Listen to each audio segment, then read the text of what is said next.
अगर मनोहर लाल खट्टर जी को कह रहा हूं 5 साल किसी गांव की सरपंची करवा के दे दो, आपके लात नीचे को निकट जूंगा। आप तो ऊपर बैठकर सीएम बनना बहुत आसान है।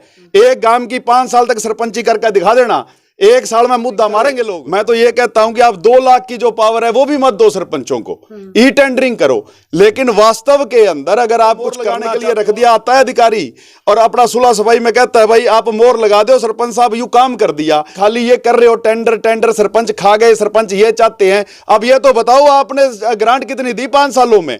अरे आप क्यों खामखाई बदना, आपने पहले ही सारा सत्यानाश कर दिया। वो जो टेंडर का काम होते हैं, बिल्डिंग है, आप आगे कभी आपके किसी अधिकारी को उच्च स्तरीय जांच करो। जो कब्जा छुड़वाया उसमें आपके अधिकारी, तहसीलदार सस्पेंड हुआ, उसके अंदर आपका कानून सस्पेंड हुआ, पटवारी सस्पेंड हुआ। वो सरकार के आदमी थे या किन के आदमी थे? क्या कर लिया आज तक आपने उनका? अगर सरपंच लालच में होता तो यार वो गांव के साथ अपना भाईचारे से क्यों बिगाड़ता? साथ में लालच इतना बड़ा था। लेकिन भाई हमने अपने देहात के लिए खो रखा है। गांव में मैं पला बड़ा हुआ हूं, अगर मेरी सोच उसके प्रति नहीं है तो मेरे जीने का भी कोई अधिकार नहीं है। भाई अगर मेरा फर्ज बनता है मैं अपनी माटी के लिए कुछ करूं, तो आप ई टेंडरिंग का जो सिस्टम लेकर आए हो होना चाहिए। देखो कुछ ना कुछ कहीं ना कहीं कुछ गड़बड़ होती है तो कोई नई नीति आती है, होगी कहीं गड़बड़ तो, लेकिन आप उसके अंदर पंचायत को दरकिनार नहीं कर सकते।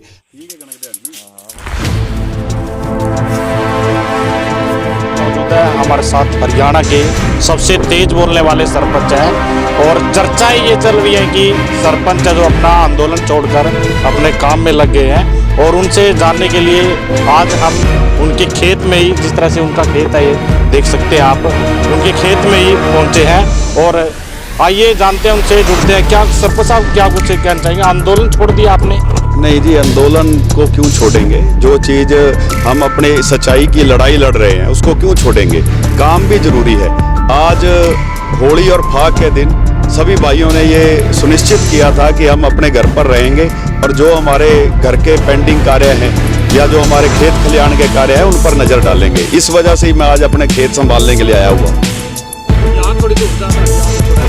चलो चलो चलो भाई, आज यहाँ मेरे सरपंच को, अपने गांव के सरपंच को ढूंढते हुए आज खेत में आए हो, तो भाई सबसे पहले तो मैं आपको होली की शुभकामनाएं देता हूं। भाई आज होली भी है। भाई जो आपने कहा कि आंदोलन को छोड़कर खेत में बैठे हो, खेत भी हमारी विरासत है। जो हमारी लड़ाई है खाली सरपंची की नहीं है, ये देहात की लड़ाई है भाई। तो ये हमारी ज़िंदगी का हिस्सा है खेत।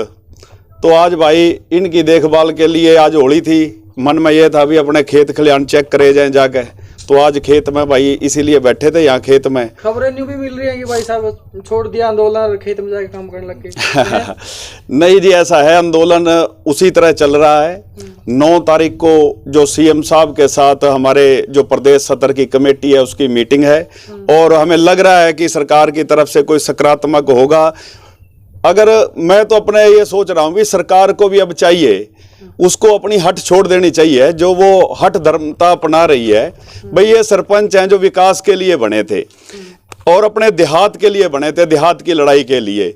तो आप जो इनकी दुर्दशा कर रहे हो ये आपके लिए उचित नहीं है। आपको अपना हट छोड़कर विकास को प्रगति पर लाना चाहिए और देहात की, अगर आपके अंदर पीड़ा है देहात की और अगर आप वास्तव में देहात को बचाना चाहते हो तो ये सरपंच अपनी जायज मांगों को लेकर बातें कर रहे हैं। आपको सकारात्मक भूमिका निभानी चाहिए, सरकार को झुकना चाहिए और जो हमारे प्रतिनिधि जाएंगे उनसे अच्छे माहौल के अंदर बातचीत करनी चाहिए। पहले ये बताओ, जो आपकी मांगे हैं वो मांगे सकारात्मक क्यों है?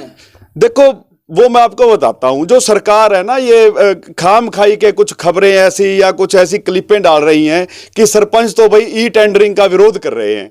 अरे भाई हम ई टेंडरिंग का विरोध नहीं कर रहे, हम विरोध कर रहे हैं कि जो हमारी ग्राम पंचायतों की शक्ति है जिसने आज तक देहात को जिंदा रखा, ग्राम पंचायतों ने ही देहात की अगर विकास करवाया है तो ग्राम पंचायतों ने करवाया है।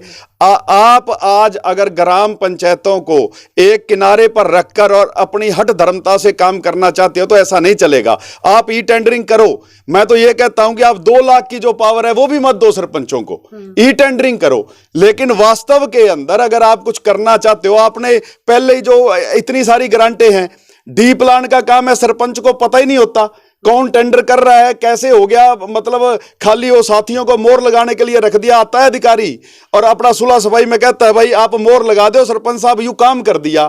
उसके बाद मनरेगा के पक्के काम होने लग रहे हैं, सरपंच को पता भी नहीं होता कि कौन क्या कर रहा है। उसमें भी सरपंच साथी बेचारे खाम खाई भागीदारी कर रहे हैं, प्रेम प्यार के अंदर मोहर लगा के दे देते हैं। एमपी लैड का पैसा है, वो सारे का सारा पहले ही सरपंच के पास आता ही नहीं है। आप ये तो बताओ 5 सालों में आपने सरपंच को ग्रांट कितनी दी? मैं पीछे सरपंच था। आप खाली ये कर रहे हो टेंडर टेंडर, सरपंच खा गए, सरपंच ये चाहते हैं। अब ये तो बताओ आपने ग्रांट कितनी दी 5 सालों में? अरे आप क्यों खाम खाई बदनाम, आपने पहले ही सारा सत्यानाश कर दिया। वो जो टेंडर का काम होते हैं, बिल्डिंग है, आप आगे कभी आपके किसी अधिकारी को उच्च स्तरीय जांच करो, जो आपके वो टेंडर से जो आपकी बिल्डिंगें बनी हैं, जो भी भवन बने हैं, उनकी उच्च स्तरीय जांच करवाओ, उनका मटेरियल चेक करवाओ। और जो सरपंच के पास आपने सीमित रूप में थोड़ी सी ग्रांट दी है, उसकी भी जांच करवा लो, उसके भी अपना भरवा लो। हम तो खुले मन से कह रहा हूं मैं। आप खाली सरपंचों को, सरपंच देहात की लड़ाई लड़ रहे हैं और आपकी देहात के प्रति जो सोच है, आप एसी रूमों में बैठकर वहां से जो भी ये सारी की सारी ये नई नई चीजें ला रहे हो, या आपको धरातल का पता ही नहीं है धरातल में काम कैसे होते हैं। सरपंच कैसे किस स्तर पर काम करता है, आप वो अगर मनोहर लाल खट्टर जी को कह रहा हूं 5 साल किसी गांव की सरपंची करवा के दे दो, आपके लात नीचे को निकट जूंगा।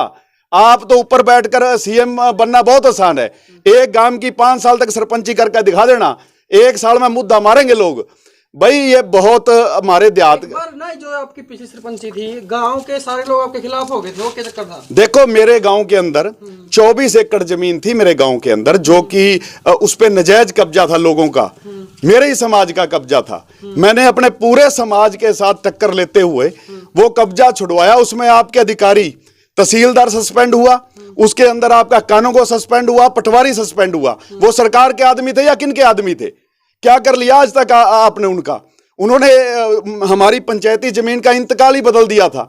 अरे मेरे को तो 5 एकड़ जमीन की भी ऑफर आई थी भी तू चुप बैठ जा, और तेरे को गांव की तरफ से तू 5 एकड़ जमीन भी तेरे को देते हैं।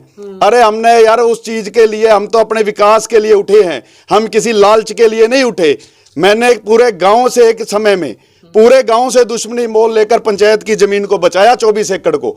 और वो जो गरीबों के प्लाट थे, आपने एक स्कीम लाए थे महात्मा गांधी आवास योजना। अरे स्कीम तो ले आए आपने प्लाट भी दे दिया, उस पर बस्ती किसने बनानी थी? आप तो छोड़कर भाग गए थे यहां पे, और वो भी मैंने खड़े होकर अपनी मौजूदगी में कब्जा दिया। अब आपके अधिकारी गांव में घुसने तक आने को तैयार नहीं थे। आपके अधिकारी कहते थे वहां पता नहीं क्या हो जाएगा। और मैंने अपने साथियों से गांव का फिर मैंने हाथ जोड़े, अरे आप भाईचारा मत बिगाड़ो किसी तरह। वो आज आपकी पंचायत की जमीन बचाई हुई है 24 एकड़। अगर सरपंच लालच में होता तो यार वो गांव के साथ अपना भाईचारे से क्यों बिगाड़ता? साथ में लालच इतना बड़ा था। लेकिन भाई हमने अपने देहात के लिए खो रखा है कुछ। आप आके आप हमारे गांव से भाईचारे से इधर उधर पूछ सकते हो। तो आप हमने गांव के लिए, मैं इस चीज का अहंकार नहीं कर रहा, मेरा फर्ज बनता है। जिस गांव में मैं पला बड़ा हुआ हूं, अगर मेरी सोच उसके प्रति नहीं है तो मेरे जीने का भी कोई अधिकार नहीं है। भाई अगर मेरा फर्ज बनता है मैं अपनी माटी के लिए कुछ करूं, तो हम सरपंच सारे साथी मेरे युवा भाई बनकर आए हैं। सबके अंदर पीड़ा है कुछ करने को, विकास की उनमें बेचारों में इतनी बड़ी वो थी कि यार हम बने हैं, कुछ ना कुछ गांव के लिए करेंगे, अच्छा करेंगे। देखो जी, ई टेंडिंग लेके आई है सरकार, कहीं ना कहीं इसमें थोड़ी सच्चाई तो जरूर होगी ना कुछ इसमें ओके होगा, कुछ ना कुछ पॉजिटिव होगा। देखो मैं ये कहता हूं कोई भी स्कीम लाओ आप, हम उसका ये नहीं कहते कि आप ई टेंडरिंग का जो सिस्टम लेकर आए हो होना चाहिए। देखो कुछ ना कुछ कहीं ना कहीं कुछ गड़बड़ होती है तो कोई नई नीति आती है, होगी कहीं गड़बड़ तो, लेकिन आप उसके अंदर पंचायत को दरकिनार नहीं कर सकते।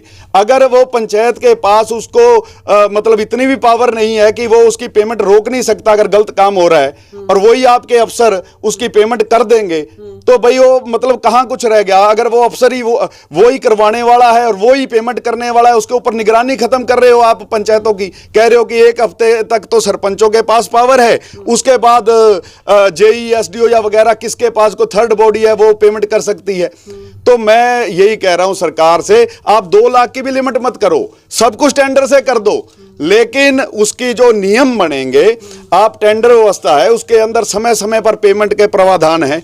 आप डीपीसी लगती है, उसके बाद लेंटर लगता है, उसके बाद प्लस्तर होता है, रंग रोगन होता है, अलग अलग भागों में बांट दो, लेकिन उसकी जो अथॉरिटी है सरपंच के पास छोड़ो। पेमेंट तब करेगा जब वो संतुष्ट होगा। ई टेंडरिंग में अथॉरिटी किसके पास अभी इसकी? ई टेंडरिंग में ये कह रहे हैं ना कि अगर एक हफ्ते तक सरपंच पेमेंट नहीं करेगा तो कह रहे हैं कि वो जेई और एसडीओ पेमेंट कर सकता है।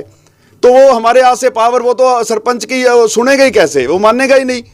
तो क्यों सरपंच अपना टाइम खोएगा भाई? अगर वो उसको पता है तेरी चलनी नहीं है, तेरा कोई सिस्टम ही नहीं है इस काम के अंदर, तो उसका तो वो मनोबल टूट जाएगा सरपंच का। वो अगर कुछ करना भी चाहता है तो छोड़ छाड़ के बैठ जाएगा। अरे सारे आदमी, कोई नौकरी छोड़कर आया है, हम अपनी खेती छोड़कर सारे काम, सब कुछ बाधित होता है। मैं अकेला 35 एकड़ की खेती कर रहा हूं, मैंने नहीं छोड़ी।